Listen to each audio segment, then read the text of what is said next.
All right, chord inversions. Now this is very important and this is a very easy concept to get. So what we're gonna do, we're gonna go to the piano. I'm gonna show you my rule of chord inversions. Now I didn't make this up, but here it is. See this C major chord here? This is what you call C major in root position. Now why do we call it root position? Simply because the root of the chord is on the bottom. Now what do you mean the root of the chord? If I call this a C major chord, the root is C. It's the keynote. It's pretty much the name of the chord. It's where we get the name for the chord. So when I have that note on the bottom, if that note is the lowest note, that chord is said to be in root position. Now when you take that keynote away and you move it up here to the top, thus leaving what we call the third of the key on the bottom, and you got to know your numbers, E is the third of C. It's the major third of C. When your chord has the third on the bottom, it's said to be in first inversion. So you got root position down here, you got first inversion up here, and it's because the third is on the bottom. So we got the one on the bottom or the root, the third on the bottom, and then when you take that third and you move it to the top, thus leaving the fifth on the bottom, that's what we call second inversion. So basically it's 1, 3, 5. 1 on the bottom is root, 3 on the bottom is first inversion, 5th on the bottom is second inversion. Now here's the rule.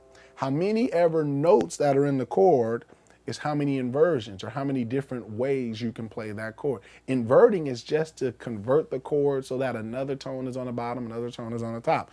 So this is the normal chord. How many notes are in this chord? How many unique notes? There are 3. So that tells us that there are 3 different ways to play this chord. Root, first, and second inversion. Now, what if we start to play a bigger chord that you're gonna learn in the future? Now, it doesn't matter if you don't know this chord already, you're gonna learn it. Because now we're playing 4 notes in the chord.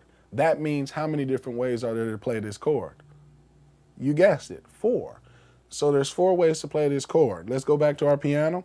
You got root position because the first tone is on the bottom. Take that off the bottom, move it to the top. Now you got first inversion. Now JP's gonna tell you that he really doesn't like that up here.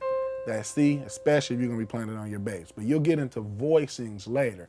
Now, voicings are different than inversions. Of course, you can play major 7.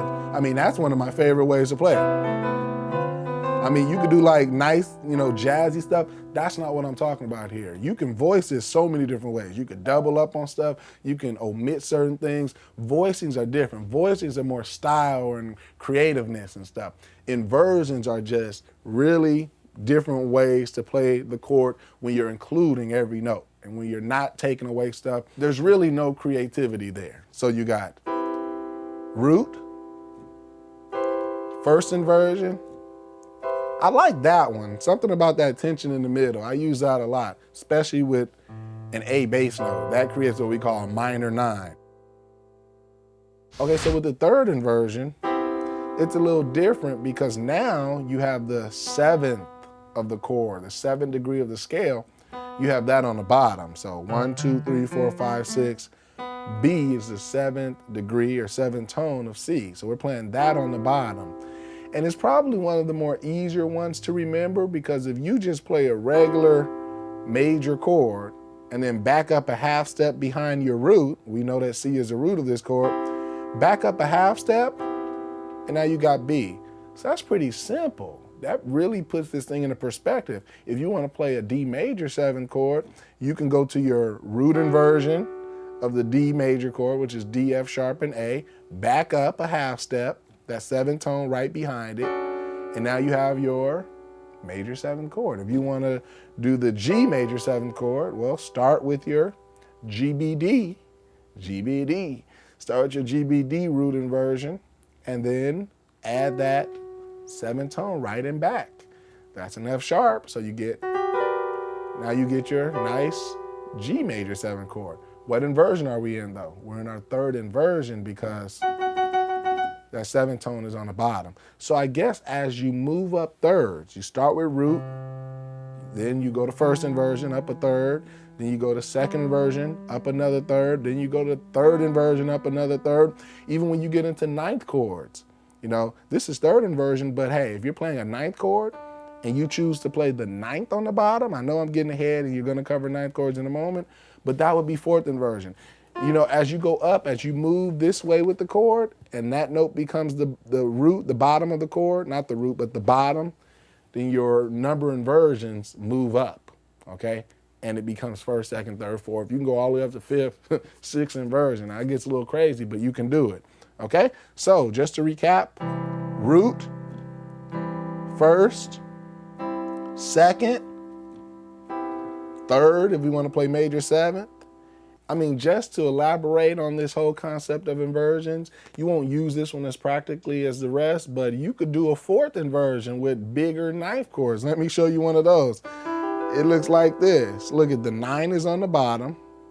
You got the third, the fifth, the seventh, and the root, and it would look something like that. You know, that's a crazy chord. Now, most people wouldn't put the root up there because you're gonna play it on your bass, you know, so you can make it sound like that. That's a particular voicing or inversion that people prefer, but you won't get into all that, you know, because then with voicings, you'll be playing different things anyway at that point.